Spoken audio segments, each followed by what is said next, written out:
ఆచి చికెన్ మసాలా. కృష్ణా జిల్లా మచిలీపట్నంలో 160 కిలోమీటర్ల అల్ట్రా రన్ అండ్ రైడ్ ని మంత్రి కొల్లు రవీంద్ర ప్రారంభించారు. 80వ స్వాతంత్ర దినోత్సవం సందర్భంగా ప్రముఖ అథ్లెటిక్ క్రీడాకారుడు గోవిందరాజు ఈ సాహసాన్ని చేపట్టారు. ఈ కార్యక్రమాన్ని ప్రముఖ స్వాతంత్ర సమరయోధులు జెండా వీరుడు తోట నరసయ్య స్వగృహం నుంచి ప్రారంభించారు.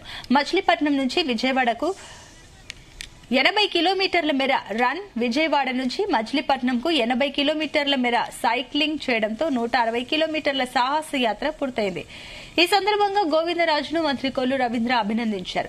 ప్రతి ఒక్కరిలో దేశభక్తి పెంపొందించాలని, ఆరోగ్యం పట్ల ప్రత్యేక శ్రద్ధ కనబర్చాలన్న లక్ష్యంతో రన్ అండ్ సైక్లింగ్ చేపట్టడం అభినందనీయమని మంత్రి ప్రశంసించారు.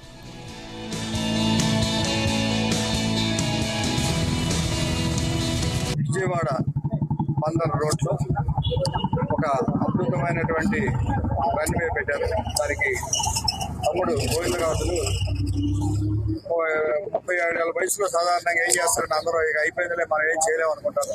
అది ఏదైనా చేయగలం అని సాధించగల ఒక పట్టుదలతో నేషనల్కి సెలెక్ట్ అవడం, తర్వాత ఇండియా లెవెల్లో కూడా అన్ని రకాలుగా కూడా ఆయన ముందుండి ఈ రోజున చాలా కష్టపడి తమ్ముడు ఇవాళ 80 సంవత్సరాలు పూర్తి చేసుకున్న మన యొక్క భారతదేశానికి నేను కూడా నా వంతు చేయాలని ఒక ఆలోచనతో ఈ రోజున మచిలీపట్నం నుంచి విజయవాడ నడుచుకుంటూ రన్ చేసుకుంటూ వెళ్ళటం అంటే ఇది సామాన్య విషయం కాదు.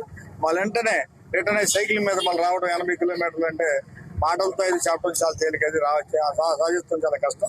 అలాంటి గొప్ప రన్వే చేస్తున్నందుకు తమ్ముడికి కంగ్రాట్స్ చెప్తూ కూటమి ప్రభుత్వం తరఫున తమ్ముడికి ప్రోత్సహించాలని మేము కోరుకుంటున్నాం.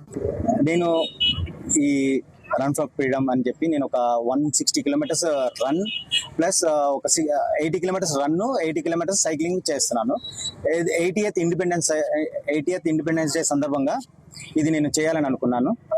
అండ్ మన దీనికి ఇనాగ్రేషన్ కి మనకి సార్ కొల్లు రవీంద్ర గారు అండ్ మన రామకృష్ణ గారు రావటం నాకు ఎంతో ఆనందంగా ఉంది. సో ఇవేంటంటే మనకి ఇప్పుడు నా ఏజ్ 37-38. ఇదేంటంటే నేను రీసెంట్ గానే స్టార్ట్ చేశాను. అంటే ఒక 2 years నుంచి హార్డ్ వర్క్ చేస్తే నేను స్టేట్ లో మెడల్ కొట్టాను అండ్ నేషనల్ కి పార్టిసిపేట్ చేశాను. ఇంకా మన పిల్లలందరూ కూడా ఇంకా అవేర్నెస్ చేస్తే ఏంటంటే ఇంకా బాగా ఆడగలరు అనేది నాకు ఇది. అండ్ స్వాతంత్రం మనకి ఏంటంటే దేశభక్తి ఎంతో, స్పోర్ట్స్ కూడా అంతే విధంగా ఉండాలనే నా ఆలోచనతో నేను ఈ రన్ అనేది చేస్తున్నాను.